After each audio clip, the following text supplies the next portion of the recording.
Comment devenir la personne de ses rêves?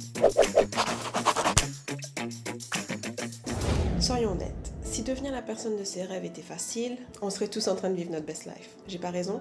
Du coup, ce qui se passe, c'est que on a tendance à passer plus de temps à imaginer cette personne, à imaginer sa vie, à imaginer ce qu'elle ferait, comment est-ce qu'elle se sentirait, que de travailler, que de mettre des efforts à vraiment travailler nous pour devenir cette personne. En plus, dans le monde d'aujourd'hui, on est tellement confronté à des distractions que finalement la personne idéale, la personne de nos rêves, elle a tendance à un peu changer. Je sais pas si ça vous est arrivé. Par exemple, je donne un exemple super simple. À un moment, toutes les filles, elles voulaient faire de la taille 0. Elles voulaient être skinny, complètement plate, planche à pain, c'était la mode. Tandis qu'aujourd'hui, la tendance, c'est beaucoup plus avoir un peach shape fessier, vous voyez, bien bombé, de jolies courbes et tout ça. Du coup, dans ce monde de distraction et d'imagination, c'est qui la personne de nos rêves? C'est qui qu'on a envie de devenir? C'est pour ça, le premier conseil, c'est commencer par identifier la version de vous de vos rêves. Ok, je vous explique. Alors, pour ça, on va faire un petit exercice ensemble.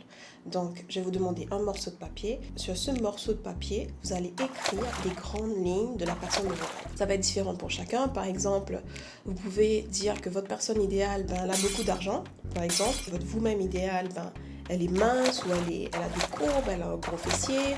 Je sais pas, c'est vraiment à vous. Elle a trouvé l'amour, elle est heureuse, voilà. C'est à vous de voir ce que vous voulez. Une fois que vous avez les grandes lignes, bon, parce que là, on est en train de dessiner ce qu'on appelle en marketing, ok, parce que je suis aussi dans le digital marketing, dans le marketing digital, c'est ce qu'on appelle un avatar. Donc, d'habitude, l'avatar, c'est pour les clients. L'avatar client, c'est la personne idéale, le client idéal que vous avez. Donc, vous allez faire votre avatar idéal de vous-même. Donc, sur ce morceau de papier que vous avez pris, on est en train de mettre la personne idéale à quoi elle ressemble déjà, est-ce qu'elle a de l'argent, qu'est-ce qu'elle veut avoir dans la vie, peut-être ma personne idéale à moi, elle pratique un sport ou je sais pas. Vous voyez, elle a une passion, on sait pas encore c'est quoi là, mais elle a une passion. Bref, une fois que vous avez les grandes lignes sur ce morceau de papier, ce que je vais vous demander, c'est d'aller dans le détail. Maintenant, pour aller dans le détail, je vous explique par exemple si vous aviez dit ma version idéale, mon avatar idéal de moi-même, elle doit avoir beaucoup d'argent sur son compte en banque. Au lieu de mettre ça comme ça, beaucoup d'argent, on va dire la version idéale de moi doit avoir 50 000 € sur son compte en banque. Vous voyez, on va être très très précis. Si vous avez dit par exemple la version de moi idéale doit maigrir, doit perdre du poids, on va mettre la version idéale de moi a perdu 10 kilos. Donc on va mettre des chiffres, on va mettre des choses vraiment très précises. La personne idéale de moi doit apprendre un nouveau job ou j'en sais rien. Vous allez devoir doit apprendre à faire par exemple du copywriting ou doit apprendre à faire du montage vidéo, des choses comme ça. Il faut vraiment que vous soyez vraiment très précis, que vous vous concentriez et que vous mettiez sur ce morceau de papier les choses à côté des grandes lignes, les précisions, ok? Une fois que c'est fini, c'est pas tout. Alors, la troisième étape, donc la première étape, c'est les grandes lignes. C'est vraiment, vous réfléchissez, c'est un brainstorming de qui vous voulez être. La deuxième, c'est d'aller plus dans la précision et de plus définir cette version de vous-même que vous voulez atteindre. Et la troisième, c'est de faire un vision board. Mais pas n'importe lequel. Je suis pas très fan du vision board physique où on va aller coller des petits trucs, découper des magazines, tout ça. C'est pas mon fort, donc non. Moi, je suis plus une personne technologie digitale. Du coup, ce que je vous conseille, c'est d'ouvrir Canva. Canva.com, Canva.fr, je sais plus trop. CANVA, donc. Sur Canva, c'est super facile, c'est gratuit. Donc, ce que vous faites sur Canva, c'est que vous faites votre vision board.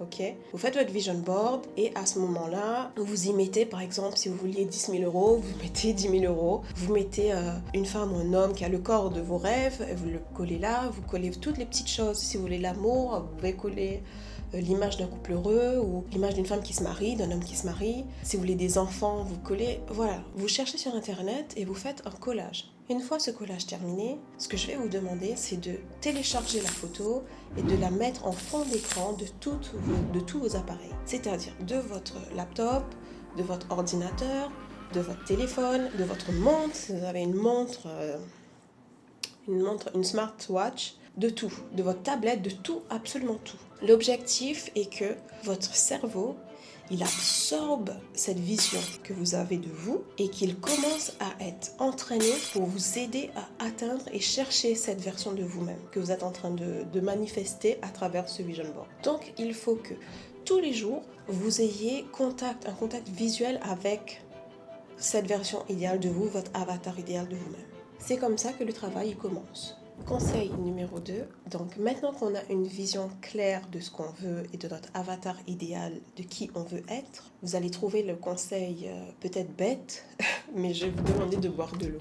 Ouais, alors je vous arrête, pas juste boire de l'eau, n'allez pas prendre un verre dans la cuisine, non. Je vais vous demander de boire 2 litres d'eau par jour. Pourquoi 2 litres d'eau par jour? Même si encore une fois je sais que ça a l'air bête comme conseil, vous vous dites sûrement comment est-ce que ça se fait que boire de l'eau ça va m'aider à devenir la personne de mes rêves. Je vous explique tout de suite. Je ne vous ai pas demandé de boire de l'eau, je vous ai demandé de boire 2 litres d'eau. Le fait de boire 2 litres d'eau, de vous dire dans votre tête que vous devez boire 2 litres d'eau, ça va faire en sorte que vous allez commencer à devenir discipliné. C'est-à-dire que tous les jours vous allez vous lever, que vous allez avoir un objectif en tête. Ok, aujourd'hui je dois boire mes 2 litres d'eau. Ça va commencer à vous entraîner à la discipline. Et la discipline, c'est vraiment quelque chose, on va dire, un élément essentiel pour travailler et devenir la personne de vos rêves. Parce que sans discipline, vous allez aller dans tous les sens et ça ne va pas le faire. C'est pour ça que on commence simple, on commence vraiment, c'est vraiment la base des bases. C'est quelque chose de... Vous voyez, ça me rappelle un peu dans Karate Kid. Donc, pour apprendre à se battre, par exemple, il commence par passer le balai. Vous voyez, donc vous voyez pas vraiment à quoi ça va servir pour le moment, mais arriver à la bataille finale, on va dire, vous allez voir l'importance que boire 2 litres d'eau par jour a eu. Quand vous allez devenir la personne de vos rêves. De plus, l'objectif derrière boire 2 litres d'eau, c'est pas juste la discipline, c'est aussi pour vous hydrater et ça joue sur votre humeur. Donc moi je vous encourage fortement à aller lire sur les bienfaits de l'hydratation parce que on passe souvent à côté, on se met à boire du jus, on se met à boire n'importe quoi et on ne réalise pas que notre corps, il a besoin d'eau. Mon 3e conseil, c'est rejoindre une gym. Alors maintenant que la discipline elle est instaurée avec les 2 litres d'eau par jour, nous allons nous engager dans une gym. Maintenant, il faut que je vous arrête, c'est pas vraiment pour l'activité physique, maintenant ça dépend vraiment de votre avatar à vous, mais ça ne compte pas la gym à la maison.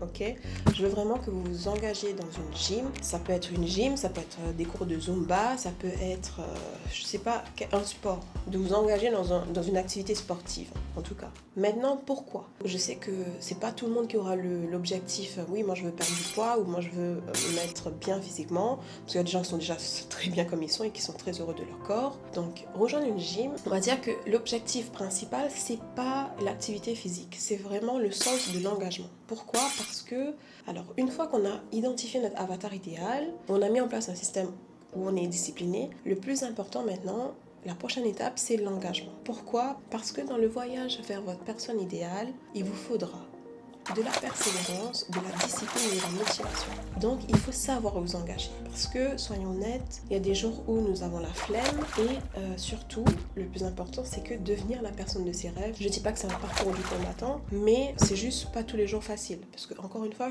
comme je vous l'ai dit au début de la vidéo, si c'était facile, tout le monde le ferait. Donc, c'est pour ça que l'engagement est très important. C'est pour ça que engagez-vous dans une activité sportive. Maintenant, l'engagement, c'est une chose, l'activité sportive, c'en est une autre. Que vous vouliez maigrir, vous tonifier ou quoi que ce soit, avoir une activité sportive, c'est toujours bien.